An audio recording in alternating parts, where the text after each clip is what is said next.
Hey guys, welcome back to the channel. And today we are looking at The Amazing Spider-Man number 13. This came out yesterday,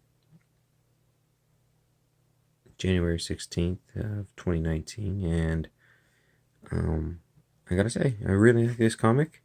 It was definitely proved me wrong from my last video when I thought a reboot was coming. I would actually say I feel like Spencer watched The Last Jedi and was like, hey, let me not kill the past. Let my characters actually have development and grow and become different people. Which there's a single page which Spencer really lays that out for us to see. So, just to recap, these guys were supposed to go to a presentation for Jonah, like an award ceremony with the Kingpin, Mayor Kingpin, and pretty much all these guys got in the way, and we finally get a conclusion to this story. Last time we picked up with the big man. He popped up at the end with the enforcers, some old school villains.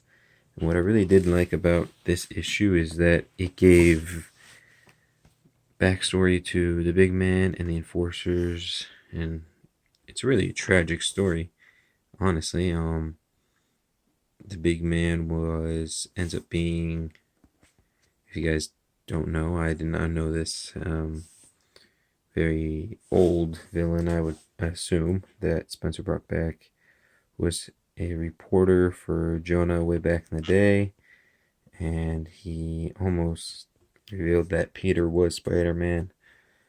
And, he relapsed, going back to crime. He ends up dying. His daughter ends up taking the mantle of Big Man, and she dies.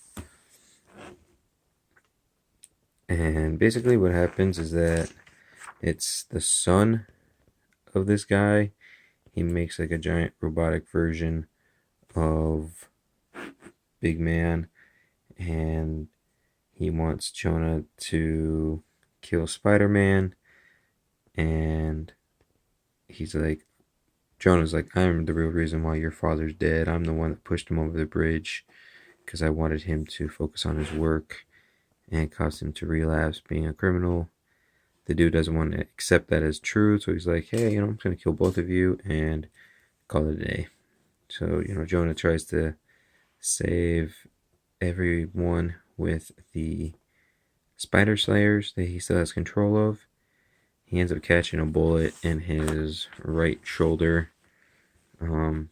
Pretty sure he probably got lucky, because I'm pretty sure there's an artery right there, a vital artery in that shoulder. Spidey just webs him up, and he's like, you know what, this persona of the big man, it has caused so much tragedy and destruction in this one particular family that he does this really cool, like, Spider-Man 2-ish thing. He webs up Big Man, and he just, on the train scene, you guys know what I'm talking about, like the most iconic scene in Spider-Man films, and he just launches it into the air and destroys. It gets blown up. I was like, that's pretty cool.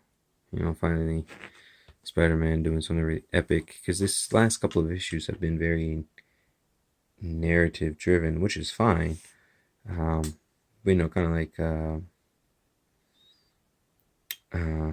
want to say diversity in comics, but comics with your boy Zach always says, the main protagonist, superhero, has at least one cool thing per issue, and this was definitely it. But this is the real page I want to talk about, because as I said, that instead of killing your past, Spider-Man says this really, really cool. He has this conversation, this heart to heart with Jonah. He's like, hey, this kid, yeah, it's sad what happened, but you gave me a chance. My uncle died. You gave his dad a second chance. Most people would have written him off at that point. And then he says, my point is, take it from someone who knows a little something about making big life-altering mistakes, JJ. You'll drive yourself crazy thinking about who you were yesterday. What really matters is who you are today. And I was like, you know what? That's a really good message to, just to have in our minds at all times, because we all go through these little ruts where we focus on, we're not progressing and I can't change anything. But Spencer goes out of his way. It's like, hey, this guy, he's not getting rebooted, which I personally thought, but he is getting this awesome development as a character. And he's not just going to be a write-off or anything that will just pop in from time to time. And I want to see J. Jonah succeed, because he is a very interesting character going down this path for me personally. And then further down the line, he goes to this awards thing, and Spidey doesn't show up. He just tells off the Kingpin in front of everyone. So that should be interesting where that goes. And throughout, the last run of Spider-Man, we see Spider-Man get built up with the, CEO business and everything, and they come crashing down. Well, JJ kind of goes to the same thing, his show gets cut, or reduced, I should say, his hours. Instead of, 6 a.m. or 7, he now starts at 10. So I wonder if he's gonna make his own podcast or something like that, try to get to help Spidey out like that, because his base for some reason is still anti-Spider-Man, even though he's preaching a different thing now. That's why the ratings have fallen. And there is a slight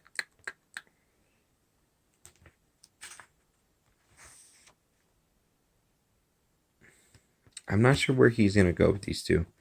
We have the Black Ant and I'm totally blanking on his name all of a sudden. I'm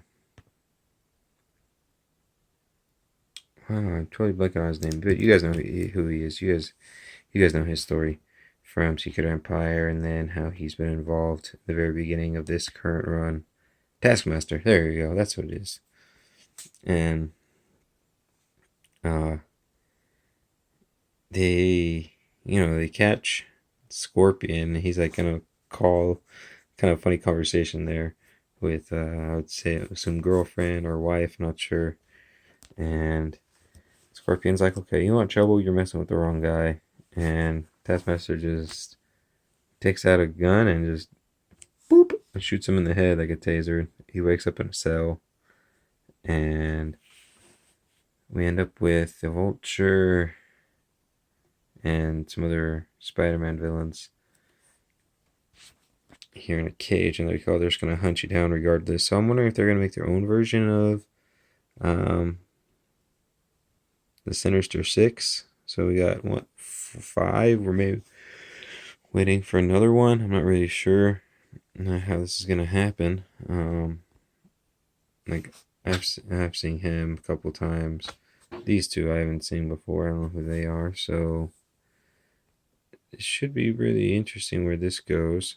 There is one thing I'm concerned about, is the art on the next page. It shows you like the interior art design, and it drops incredibly, which is concerning. I mean, look at that. That's like interior art by Chris Bachalo. And compare that to this. Why? These Spider-Man books are like the main. He's still the company mascot, basically. The best artist needs to be on this book, on the Avengers books, and just to see that incredibly dip. It's just very concerning to me. But hey, that's what we love about comics. It proves us wrong sometimes. You gotta own up to it. I was wrong. I like, how Spencer is really committing to the character development of J. Jonah, and I'm very excited to see where this goes. All right, thank you for stopping by. If you guys have any questions or comments, put them down at the bottom. Make sure you hit that like button and subscribe. And if you guys have any suggestions of what you guys would like to see covered on this channel, let me know at the bottom. If you guys want this more like a Spider-Man based channel, let me know, because from like the views on the other videos, I kind of see this is why people come, is for Spider-Man. If you guys want more of that, if you want Venom or the other Spider-Man, Spider Family, Spider-Verse kind of stuff, let me know at the bottom. All right. I also am considering changing the channel name. Thinking of Comic Soapbox or Breeze Comic Soapbox, something like that. Let me know what you guys think, or if you guys think the channel name is fine. And I'll see you guys in the next video. All right, bye bye.